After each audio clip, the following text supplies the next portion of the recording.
Hello, everyone. Welcome to the Newsbrowse News broadcast. According to a report by the New York Times, cited by Zio Siba, Chinese President Xi Jinping is set to pressure U.S. President Donald Trump regarding Taiwan's $14 billion arms sale during their two-day summit in Beijing. The summit's location in China's capital is seen as giving Xi greater leverage to urge a delay or reduction in the arms supply, which has been stalled for months. Previously, the Trump administration approved an $11 billion deal, but the current package awaits final approval. Analysts suggest Xi might use economic incentives to achieve a delay, warning of reduced Chinese purchases of U.S. goods if sales proceed. The discussion also includes a diplomatic push from China to alter U.S. rhetoric from not supporting Taiwan independence to a stronger opposing Taiwan independence, a move that could significantly pressure Taiwan. U.S. Secretary of State Rubio, however, stated mutual understanding and a desire to avoid forced changes. Despite bipartisan U.S. Senate calls for advancing the sales and Taiwan's legislature approving a large defense budget, the outcome of the $14 billion package's approval remains a key indicator for the summit's success. Al Jazeera's Heba Morgan reports from Al-Karama camp in Al-Damazin, Blue Nile State, southeastern Sudan, highlighting the severe humanitarian impact of ongoing hostilities. Intense fighting between the Sudanese army and the paramilitary Rapid Support Forces (RSF) has triggered a significant displacement crisis in the region. Between April and January alone, more than 28,000 people have been forcibly displaced from their homes, seeking safety in camps like Al-Karama. This underscores the escalating conflict and its devastating consequences for the civilian population in Sudan. Gigi Press reported that Google announced a significant new artificial intelligence (AI) feature called Gemini Intelligence for its Android smartphone operating system on May 12th. This innovative AI function is designed to perform complex tasks by operating across multiple applications on behalf of the user. The rollout is scheduled to begin this summer, starting with smartphones manufactured by Google itself and South Korean giant Samsung Electronics. The new capability aims to streamline everyday activities. For instance, a user could open a shopping list in a memo application and instruct the AI to add all items to the shopping cart on an internet shopping app. The AI would then navigate and operate various e-commerce applications to execute the task.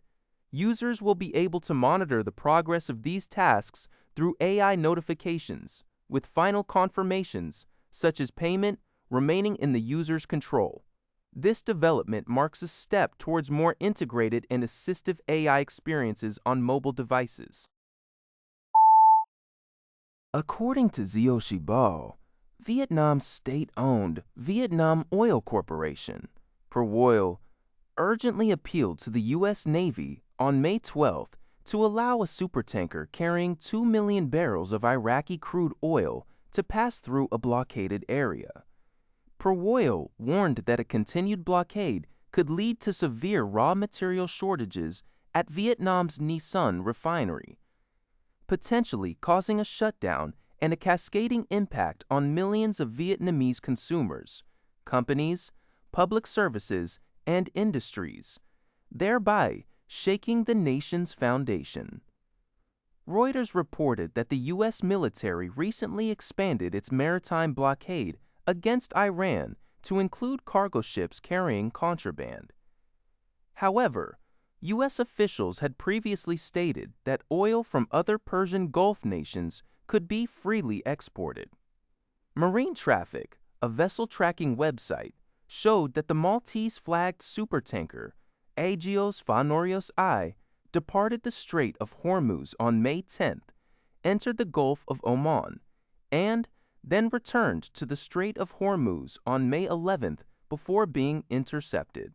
The U.S. Central Command, CENTCOM, confirmed redirecting the vessel as part of its ongoing Iran blockade, but did not specify if the tanker would ultimately be allowed to proceed to Vietnam.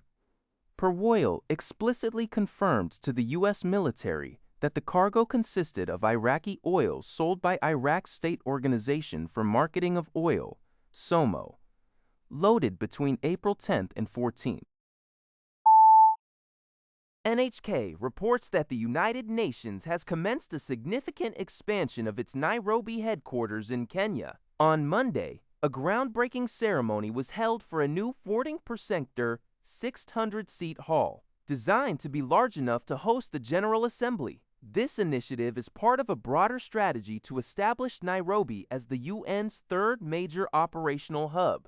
Alongside New York and Geneva, the international body aims to relocate some functions to regions with a lower cost of living and relatively reduced expenses. This effort is also influenced by mounting pressure from the U.S. President Donald Trump's administration, advocating for cost-cutting measures. UN Secretary-General Antonio Guterres stated at the ceremony that the project reaffirms the central role of Africa and Kenya in the UN's future. Kenya's President William Ruto also welcomed the expansion, emphasizing Nairobi's symbolic importance as the only UN headquarters in the Global South.